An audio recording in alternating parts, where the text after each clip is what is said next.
80 more undocumented Filipinos processed for deportation.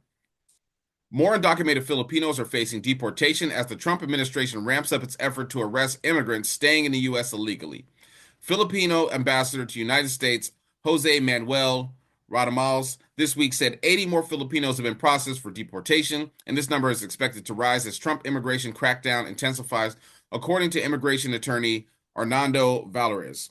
Valores is providing pro bono legal services for three Filipinos under deportation proceedings, told Inquirer.net USA that his clients have sought assistance from the Philippine embassy.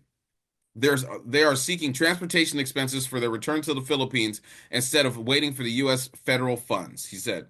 Valley said one of his clients is a lawful permanent resident or green card holder with criminal convictions. He has decided to fight his case while in detention. After weighing all options, he made the difficult decision despite the significant legal challenges involved. So, I mean, they're grabbing everybody up. There's another one. Hopefully I have time to pull it up because this is crazy. There was a family of three and they were speaking Spanish in a grocery store, and they got rounded and caught up, and they got sent to the deportation place. You know, ICE ran up on them and held them like, "Yo, where are you from?" And they had to sit there and prove where they're from. You know what I'm saying? Like just because they were speaking Spanish.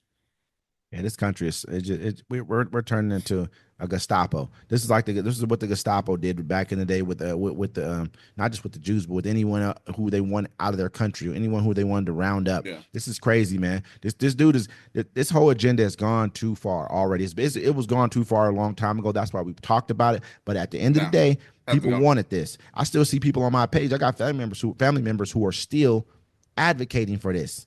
You know what I'm saying?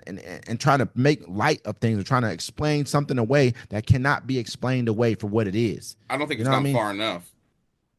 Oh man, I feel like it was going too far when he came back into office. I feel like it went too far when he didn't go to prison for sedition. You know what I mean? And for trying to overthrow the country. You know what I would joke about? I would joke and I'd say, you know, Democrats better do right by black folks, or we're gonna. And I said this before, and I said it jokingly, but oh well. I was like, y'all better do right by black folks, or they're gonna let Trump get elected. And he gonna finish off this country like he started. And look what he's doing. By the time we're done, there won't be no government to save. What would you elect a Democrat to? After he's done, he Honestly, fires half the federal workforce. He I changes don't. everything that you've been used to your whole fucking life. And you think a Democrat's gonna come back and be able to just fix it? Nah, they play by the fucking stupid ass rules. That's why we're in the predicament now. I don't think that we should just blindly vote Democrat. I'm going to vote Democrat. Don't get me wrong, but I'm not going to blindly do it. We need to. If you're allowed to vote, we need to request things. We need to make sure we put out our requests for what we want. Like, hey, this is what we want. This is how we want things. What they'll try to do is run off fear. It's easy to say, don't vote for this guy, vote for me, because of fear. No, I need to hear what your agenda is, and you need to be concise about what are you going to do to put things back to where they need to be, but even better than before. Because obviously he's willing to do it, so you guys need to be willing to overreach in certain areas, take care of things that need to be taken care of. I need to see it happen. There's no more but nobody will vote for this. Who cares? If you only get 4 years out of it, you only get 4 years out of it. That's all it is to it. We want what we want now. I saw some lady. She was a Democrat. She posted, we need the strength of Pelosi, the drive of Obama, and the will of Joe Biden. I'm like, look, that's your problem right there.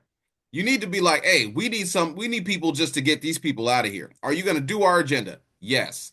You know what I'm saying? So that's what exactly you need. You always want that. You always want that perfect candidate, and you ain't gonna get it. I'm gonna tell you something honestly. Out of all them, though, I mean, Pelosi was a savage. I mean, she would never been a great president because she was evil. You know what I mean? When it came to things, but she got stuff done, and she still gets things done now.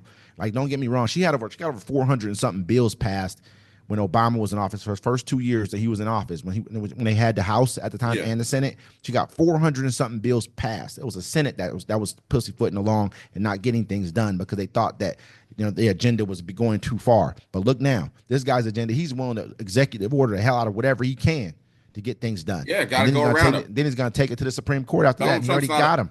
Donald Trump's not a politician. He ain't going to play politician games. That's what politicians do. They play games, and we're just pawns on their chessboard. And Donald Trump's like, fuck the chessboard. I'm playing checkers. Jumping over you. Let me